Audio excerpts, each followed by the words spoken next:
literally holding the weapon in the end. Yeah, that was having great. control of the weapon, and it's deliberate, and it's aspirational, obviously symbolic.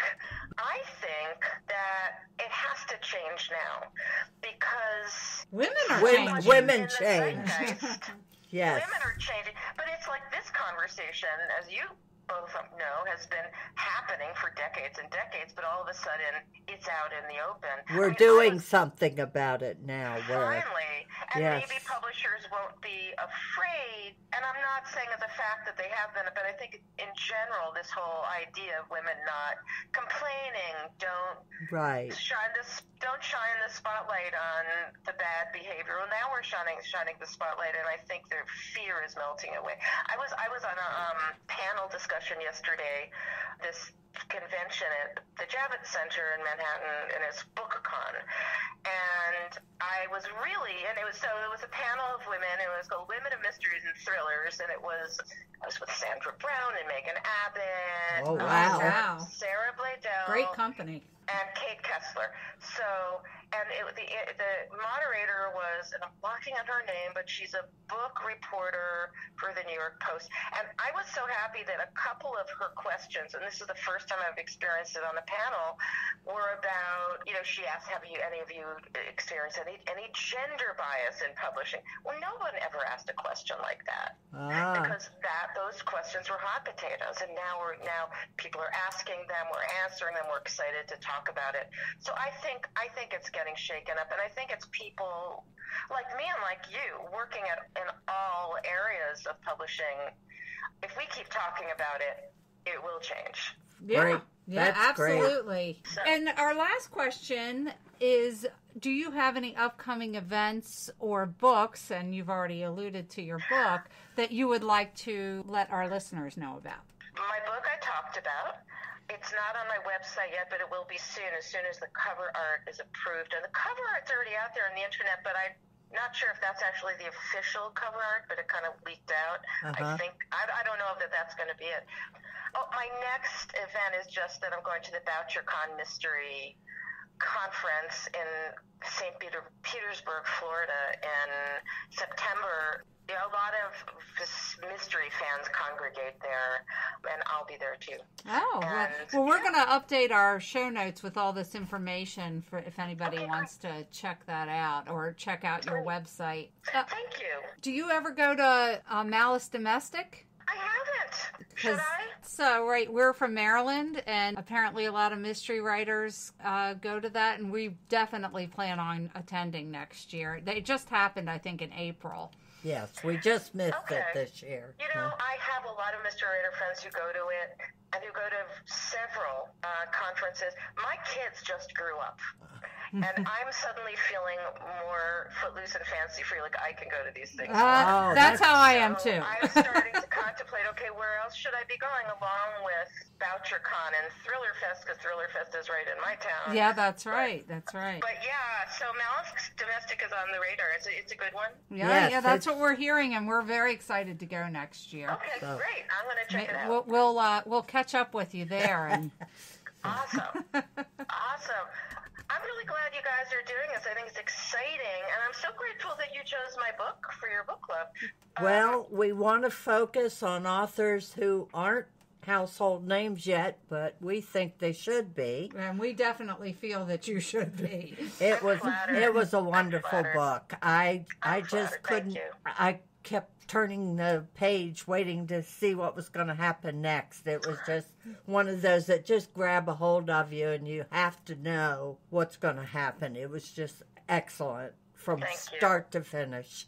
Thank you so much. And I always feel that if a reader tells me that, then I've done what I wanted to do. Yeah, well, you did a good job. So thank you. Well, definitely keep in touch with us, and you have our information, and contact us if you have any upcoming events, and we'll definitely pass those on to our listeners. Okay, absolutely. And we thank you for taking time to talk to us. My you pleasure. have at least 2 new fans.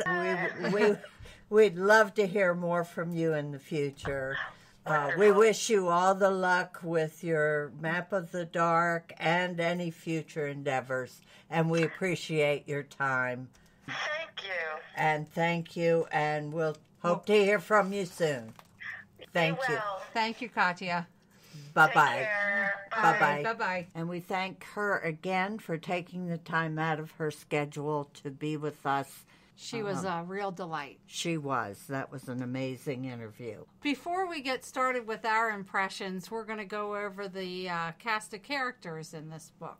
The first character is our protagonist, Elsa Myers. She's an FBI agent. She is still suffering from the abuse she suffered as a child from her mother. She cuts herself to ease her pain. Then there's Alexei Cole, who's also known as Lex. He is a policeman for the New York City Police Department. He is a Russian immigrant, and he's younger than Elsa. Then we have David Cole, who's Lex's brother. He's a lawyer.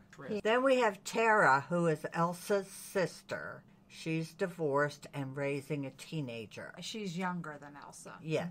And her teenage daughter is named Mel. She is, of course, Elsa's niece. Then we have Roy Myers, who's Elsa's father, and in the book he's in hospice dying of cancer. Then we have Deborah Myers, and she is Elsa's mother. She is an abusive woman who took her frustrations out on Elsa as a child, and she was murdered when Elsa was a teenager. And we have Ruby Haverstack, who is a 17-year-old girl. She is the first teenager who goes missing. And then we have Hope Martin Creech, who is the third victim of kidnapping by the antagonist. Then we have Allie Franconi. She's Ruby's best friend, and she will not talk to the cops. Then we have Charlie Hendrick, and that's Ruby's last boyfriend. He's a drug dealer as well, and he knows something. And then we have Paul King, who is friends with Charlie, also had a crush on Ruby. And he's a skateboarder. Then we have Teddy, also known as Sammy Nelson, also known as Ishmael Locke. He is the person who used Ruby's credit card. He lived in several places, and he was bullied by his 3 sisters. And that's our cast of characters. What did you think of the book, Kathy? Oh, I really liked this book. It was not cookie cutter. So it wasn't cookie cutter. It flowed really well. The action was pretty nonstop. I don't think there was a lull in the action at all, and followed right along as Elsa Myers was trying to find missing children, or teenagers rather. We met her co-searcher, Lex, and I liked Lex's character, and I liked that they were a good team. Well, she was FBI and he was police. That was a little different. They usually don't work together. They work at odds. Right, the to each FBI other. normally takes over.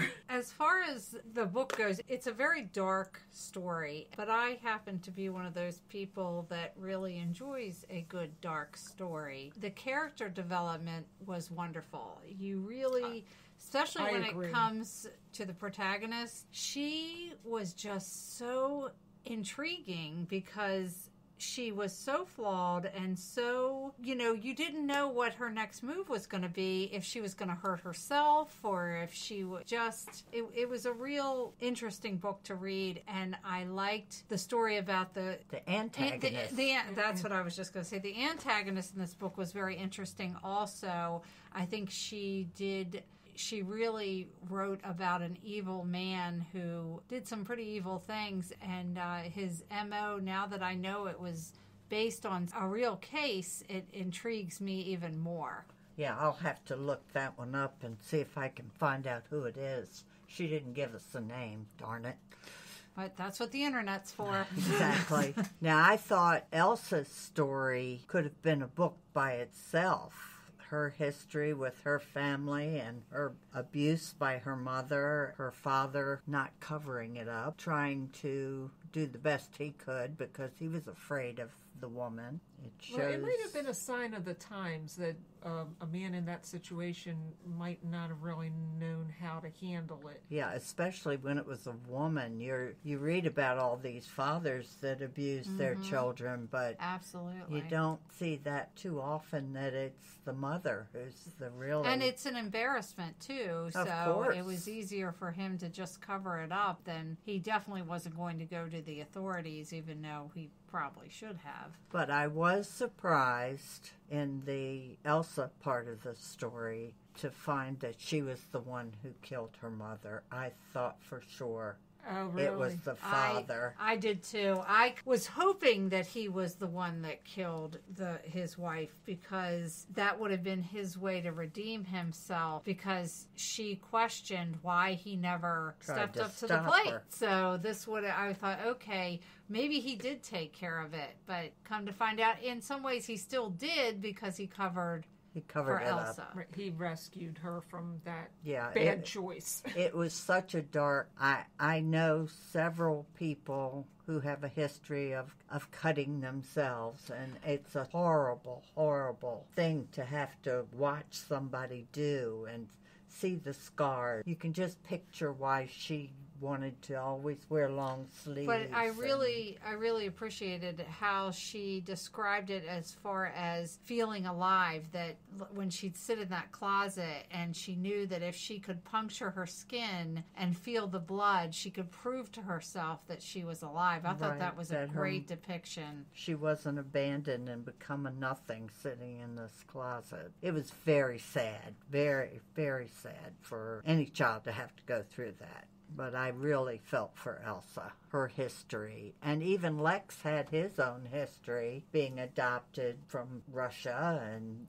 not knowing parents apparently just walked off and left him. And that he has his own dark past to cover up for. Yeah, well, he was lucky that his stepmother just took him in and raised him just like she raised her own son. Right, right. But the one thing with Elsa is she took it all those years until the mother started to go after her sister. Yeah. And that's when she acted. And that was, you have to say, good on you. You know, even though it was a horrible thing to have to do. Well, if you think about it, her father kind of set her up for that too, because he always kind of coached her. Oh, we're never going to let this happen to Tara. Right, but it did. And then there's the story of the teenage girls who are missing. Which actually this book had everything. It because even though this was what I would call a psychological thriller, there still was a really good mystery wrapped up in there. There was. And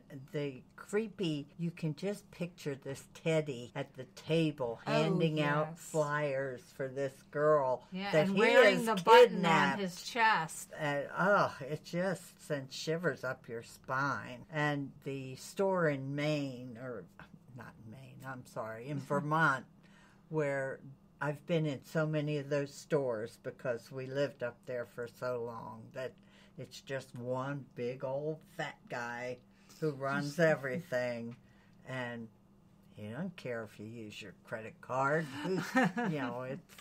So it had Ruby's name on it and not his. It was, the whole book, I really, really liked this book.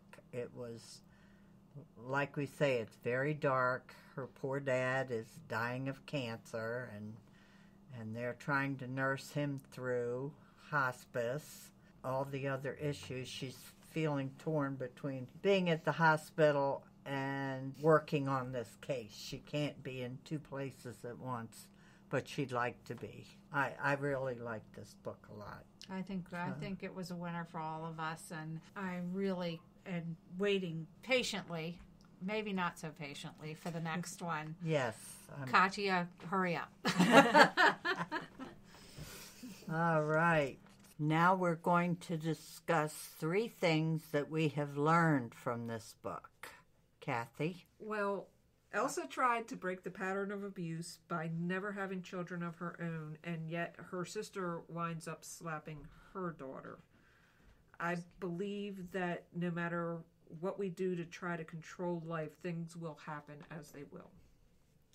What I learned from reading this book was people can either be engulfed in darkness or use the darkness to help others. And I learned that not all teenagers are runaways. When a girl goes missing, the first reaction is, well, she ran away.